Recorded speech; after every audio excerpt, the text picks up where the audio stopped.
Assalamualaikum warahmatullahi wabarakatuh. Halo semua, selamat datang di video pembelajaran bahasa Inggris. Dan pada video kali ini saya akan membahas tentang sentence types atau jenis-jenis kalimat. Ya, kita pastinya udah tidak asing dengan hal ini karena dalam mempelajari bahasa apapun, termasuk bahasa Indonesia, itu pasti ada pelajaran sentence types.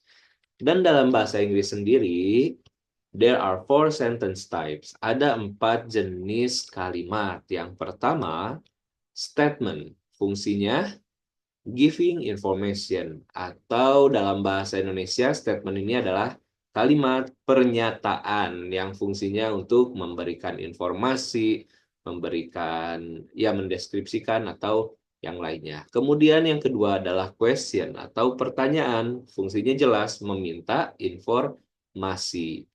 Ketiga ada imperatif atau permohonan dan juga bisa perintah, kalimat perintah. Dan yang terakhir ada exclamation atau kalimat seru. Nah, kalimat seru ini untuk mengekspresikan perasaan kita. Nah, jadi ini ada 4 jenis ya. There are 4 sentence types. The first one is statement, second one question, third one imperative, and the fourth one is exclamation. Jadi kalian harus hafalkan dahulu jenis-jenisnya karena ini hal mendasar tapi kadang orang lupa ini namanya apa ya dalam bahasa Inggris kayak gitu. Dan selanjutnya kita akan mulai dari pembahasan tentang statement. Dimulai dahulu dari definisinya. A statement is a sentence that provides information. It ends with a period.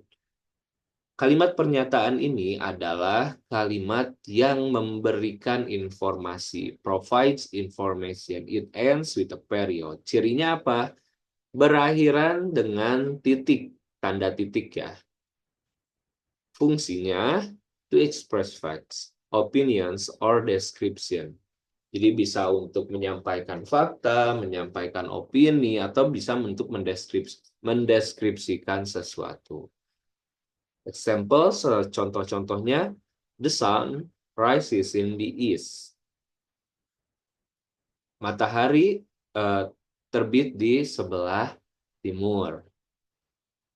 She loves reading books. Dia suka membaca buku.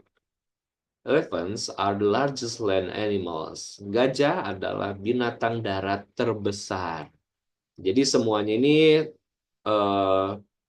termasuk ke dalam fakta atau bisa juga bisa mendeskripsikan sesuatu. Statement are the most common type of sentence in writing and speech. Jadi kalimat pernyataan atau statement ini adalah yang paling sering dijumpai, jenis kalimat yang paling sering dijumpai ketika kita menulis ataupun kita berbicara atau kita mendengarkan kata orang itu paling sering itu adalah statement. Oke, the second one. Jenis yang kedua itu adalah question atau pertanyaan. Ciri-cirinya pasti kalian udah tahu ya.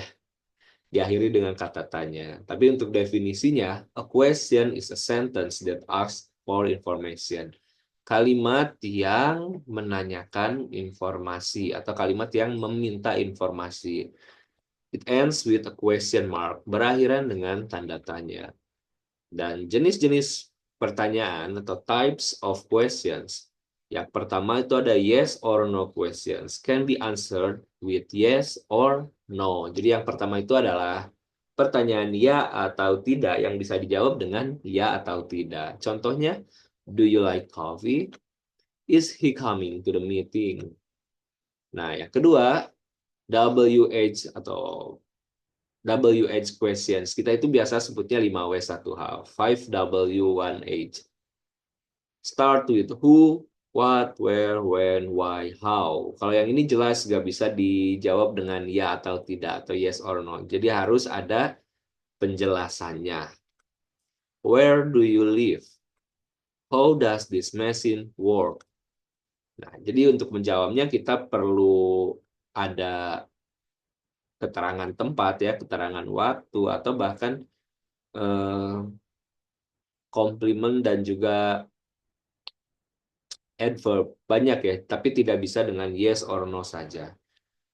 Tips, use rising intonation when asking question in spoken English. Jadi kalau ketika berbicara bahasa Inggris, gunakanlah intonasi yang tinggi atau intonasi yang agak naik saat menanyakan pertanyaan. Do you like coffee?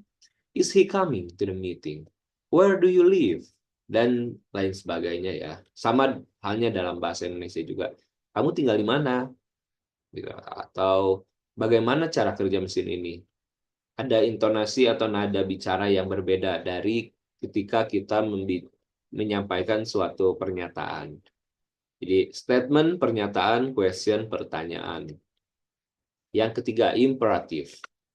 An imperative sentence gives a command, instruction, or request. Jadi imperatif ini kan seperti kalimat perintah ya, bisa kalimat perintah, permohonan, dan fungsinya itu jelas untuk memberikan perintah atau command, instruksi, instruction, or request atau permintaan. It usually ends with a period, but can also end with an exclamation mark. Biasanya itu diakhiri tanda titik. Sebetulnya cukup dengan tanda titik, tapi bisa saja pakai juga tanda seru jika perintahnya itu kuat atau strong commands. Contoh, close the door, order, please sit down, polite request. Jadi kalau close the door itu ya perintah, tapi ya biasa aja. Close the door, please sit down. Ini permintaan yang lebih sopan. Polite request. Contohnya apa? Please. Ciri-cirinya ya, please.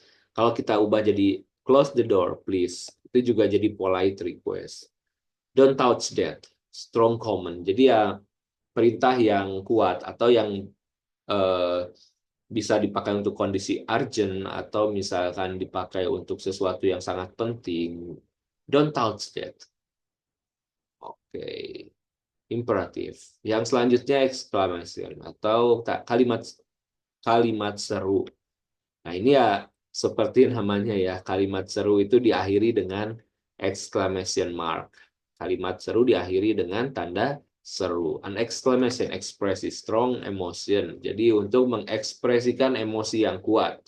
Contohnya kejutan, suatu kebahagiaan atau excitement, kesenangan, anger, kemarahan, or joy. Kita kita menikmati sesuatu. Examples.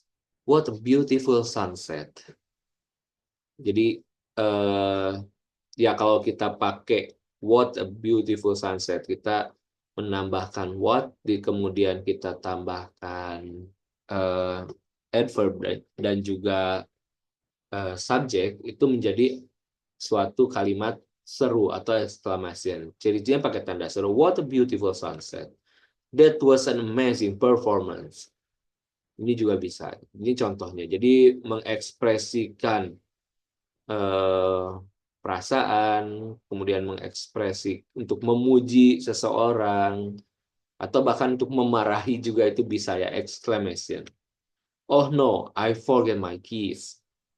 Oke, exclamation. Nah, jadi itu contoh 4 ya. Jadi ada statement, questions, kemudian ada imperatif, dan ada juga yang terakhir exclamation. Tapi ya seperti biasa dalam bahasa itu tidak sesimpel itu. Jadi selalu ada pengecualian atau mungkin ada juga hal-hal yang harus hafal di luar teori.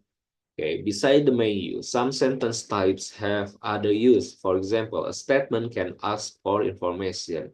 Jadi kalimat pernyataan juga bisa digunakan untuk mencari atau menanyakan suatu informasi. Fungsinya sama, jadi malah jadi kayak pertanyaan. Or a question can be a request. Atau di kalimat tanya itu justru menjadi suatu kalimat permohonan. Contohnya seperti apa? I want to hear all your latest news. I want to hear all your latest news. Saya ingin mendengar kabar terakhirmu. Nah, itu kan pakai tanda titik ya, kayak statement. Tapi sebetulnya dia meminta informasi, kabar terbarunya. Jadi pakai kayak fungsi question. Tapi tetap pakai tanda titik atau period. I want to hear all your latest news. Could you close the Could you close the window, please? Nah, jadi kalau misalkan imperatif biasa itu kan please close the window. Tapi kalau ini dia lebih sopan lagi. Could you close the window, please? Nah, ini jadi dia request yang lebih polite lagi. I want to hear all the latest news. Could you close the window, please? Nah, itu saja jadi yang bisa saya sampaikan. Ini sudah menjadi dasar ketika kita mempelajari suatu bahasa ya. Jadi mudah-mudahan bermanfaat. Wassalamualaikum warahmatullahi wabarakatuh. Sampai jumpa.